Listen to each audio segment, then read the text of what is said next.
Hello students, welcome back to education BA tutorial. तो आज का वीडियो है डीएलएड सेकेंड ईयर स्टूडेंट्स के लिए। आज हम संज्ञान, अधिगम और बाल विकास विषय के कुछ महत्वपूर्ण प्रश्न उत्तर देखेंगे जो कि परीक्षा में 100% पूछे जा सकते हैं। तो चलिए स्टार्ट करते हैं वीडियो को शुरू से अंत तक जरूर देखिए। आज का हमारा फर्स्ट क्वेश्चन है, नैतिक विकास से आप क्या समझते हैं या नैतिक विकास क्या है। आंसर देख लेते हैं। नैतिक विकास से आशय उस प्रक्रिया से है जिसके माध्यम से व्यक्ति सही और गलत, अच्छा और बुरा, न्याय और अन्याय के बारे में समझ विकसित करता है तथा अपने व्यवहार को नैतिक मूल्यों और सामाजिक मानदंडों के अनुसार ढालता है। यह विकास धीरे धीरे जीवन के विभिन्न चरणों में होता है और इसमें व्यक्ति की सोच, भावनाएं और व्यवहार सम्मिलित होते हैं। इसे ही नैतिक विकास कहा जाता है। हमारा अगला क्वेश्चन है क्वेश्चन नंबर 2, स्थायी स्मृति किसे कहते हैं या परमानेंट मेमोरी क्या है। आंसर देखते हैं। स्थायी स्मृति वह स्मृति है जिसमें सीखी गई जानकारी लंबे समय तक या जीवन भर सुरक्षित रहती है। इसमें संग्रहित जानकारी को आवश्यकता पड़ने पर आसानी से याद किया जा सकता है, या सरल शब्दों में कहे तो जब कोई बात हमारे मस्तिष्क में लंबे समय तक बनी रहती है और हम उसे बार बार याद कर सकते हैं तो उसे स्थायी स्मृति कहते हैं। जैसे अपना नाम याद रखना या साइकिल चलाना या खेलना।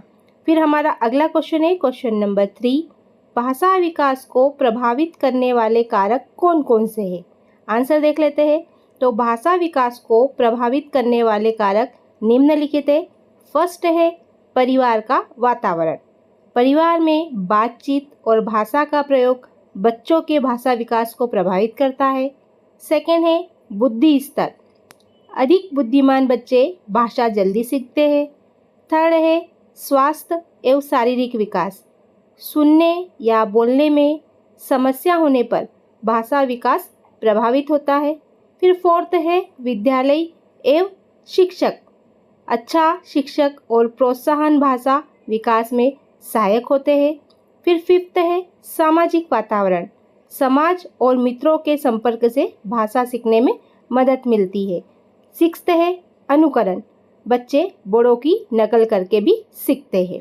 नेक्स्ट क्वेश्चन है क्वेश्चन नंबर 4, नैतिक विकास की मुख्य विशेषताएं बताइए। आंसर देख लेते हैं। तो नैतिक विकास की मुख्य विशेषताएं इस प्रकार है। फर्स्ट, यह परिवार, विद्यालय और समाज के प्रभाव से विकसित होता है। सेकंड, इसमें ईमानदारी, सहानुभूति, जिम्मेदारी जैसे गुण शामिल होते हैं। थर्ड, यह व्यक्ति के निर्णय लेने की क्षमता को प्रभावित करता है।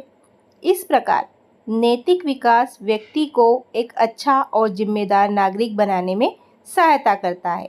अगला क्वेश्चन है क्वेश्चन नंबर 5, विस्मृति के प्रकार लिखिए। विस्मृति कितने प्रकार की होती है। तो आंसर देखते हैं। विस्मृति के कई प्रकार है। पहला है प्राकृतिक विस्मृति, मीन्स समय के साथ बातें भूल जाना। सेकेंड है दमनजन्य विस्मृति, मीन्स दुखद बातों को भूल जाना।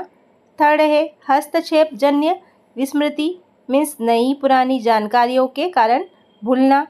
फिर फोर्थ है प्रेरित विस्मृति, मीन्स जानबूझकर भूलने का प्रयास। और फिफ्थ है आघातजन्य विस्मृति, मीन्स मानसिक सदमे के कारण भूलना। इस प्रकार विस्मृति के कई प्रकार है। अगला क्वेश्चन है क्वेश्चन नंबर 6, सहयोगी अधिगम किसे कहते हैं। आंसर देखते हैं। सहयोगी अधिगम वह प्रक्रिया है जिसमें विद्यार्थी समूह बनाकर एक दूसरे के सहयोग से सीखते हैं। इस विधि में छात्र मिलकर चर्चा करते हैं, समस्याओं का समाधान करते हैं तथा सामूहिक रूप से ज्ञान प्राप्त करते हैं। इससे सहयोग, सहभागिता और सामाजिक गुणों का विकास होता है। बढ़ते हैं नेक्स्ट क्वेश्चन की ओर। क्वेश्चन नंबर 7, चिंतन के प्रकार लिखिए। आंसर देखते हैं।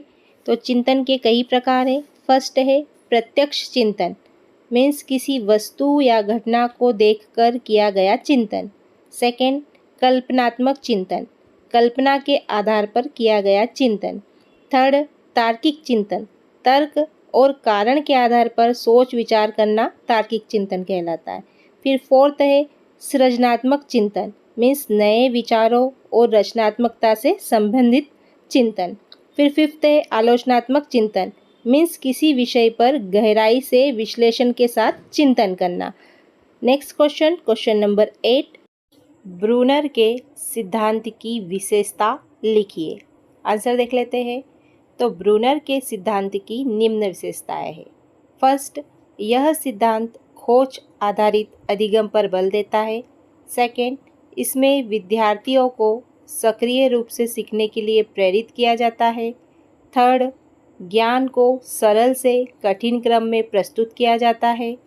फोर्थ, यह स्पाइरल पाठ्यक्रम का समर्थन करता है। फिफ्थ, इसमें अनुभव और क्रिया द्वारा सीखने पर जोर दिया जाता है। सिक्स्थ, यह विद्यार्थियों की जिज्ञासा और चिंतन शक्ति का विकास करता है। नेक्स्ट क्वेश्चन नंबर 9, भाषा विकास के महत्व को समझाइए। आंसर देख लेते हैं। तो भाषा विकास के महत्व इस प्रकार है। फर्स्ट, भाषा विकास से बालक अपने विचार और भावनाएं व्यक्त कर पाता है। सेकंड, इससे संचार कौशल का विकास होता है। थर्ड, भाषा ज्ञान प्राप्त करने और सीखने में सहायता करती है। फोर्थ, यह सामाजिक संबंधों को मजबूत बनाती है। फिफ्थ, भाषा विकास से चिंतन, कल्पना और बुद्धि का विकास होता है। सिक्स्थ, इससे आत्मविश्वास और व्यक्तित्व का विकास होता है। नेक्स्ट क्वेश्चन नंबर 10, पियाजे के सिद्धांत की विशेषताएं लिखिए। आंसर देखते हैं। तो जीन पियाजे के सिद्धांत की निम्न विशेषताएं हैं। फर्स्ट, पियाजे का सिद्धांत बालक के मानसिक विकास पर आधारित है। सेकंड, इस सिद्धांत में बालक को सक्रिय शिक्षार्थी माना गया है। थर्ड, पियाजे के अनुसार बालक का विकास चरणों में होता है। फोर्थ, प्रत्येक अवस्था की अपनी अलग विशेषता होती है। फिफ्थ, बालक अनुभव और वातावरण से सीखता है। सिक्स्थ, यह सिद्धांत बुद्धि एवं चिंतन के विकास पर जोर देता है।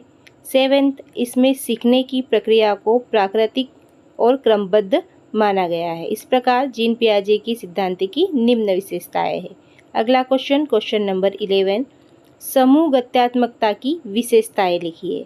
आंसर देखते हैं। तो समूह गत्यात्मक की निम्न विशेषताएं हैं। फर्स्ट, समूह गत्यात्मकता समूह के व्यवहार का अध्ययन करती है। सेकंड, इसमें सदस्यों के बीच पारस्परिक संबंध पाए जाते हैं। थर्ड, समूह में सहयोग एवं सहभागिता की भावना विकसित होती है। फोर्थ, प्रत्येक सदस्य का व्यवहार समूह को प्रभावित करता है। फिफ्थ, समूह का एक सामान्य उद्देश्य होता है। सिक्स्थ, इसमें नेतृत्व एवं अनुशासन का महत्व होता है। सेवेंथ, समूह के माध्यम से सामाजिक विकास एवं सीखने की प्रक्रिया बढ़ती है। ये सब समूह गत्यात्मकता की विशेषताएं हैं। इसी बीच आप सभी से रिक्वेस्ट है कि आगे आप और इसी तरह के वीडियोस देखना चाहते हो तो चैनल को सब्सक्राइब जरूर कीजिए और बेल आइकन को प्रेस करना ना भूलिए। हमारा अगला क्वेश्चन नंबर 12, तर्क किसे कहते हैं? तर्क के प्रकार लिखिए। आंसर देख लेते हैं। तर्क वह मानसिक प्रक्रिया है जिसके द्वारा व्यक्ति सोच विचार करके किसी निष्कर्ष पर पहुंचता है। इसके माध्यम से सही गलत, कारण परिणाम तथा समस्याओं का समाधान किया जाता है। अब तर्क के प्रकार देखते हैं। तो तर्क कई प्रकार के होते हैं। पहला, आगमन तर्क। इसमें विशेष तथ्यों से सामान्य निष्कर्ष निकाला जाता है। सेकेंड है निगमन तर्क। इसमें सामान्य नियमों से विशेष निष्कर्ष प्राप्त किया जाता है। थर्ड, विश्लेषणात्मक तर्क। किसी समस्या को छोटे छोटे भाग में बांटकर समझने की प्रक्रिया होती है। फोर्थ, सृजनात्मक तर्क। इसमें नए विचारों एवं नए समाधान खोजने वाला तर्क होता है। तो ये थे तर्क के प्रकार। बढ़ते हैं नेक्स्ट क्वेश्चन की ओर। क्वेश्चन नंबर 13, सूचना प्रक्रम के चरण लिखिए। आंसर देख लेते हैं। तो सूचना प्रक्रम के चरण इस प्रकार है। पहला है सूचना ग्रहण करना। इसमें इंद्रियों के माध्यम से जानकारी प्राप्त करना होता है। सेकेंड, सूचना संकेतन।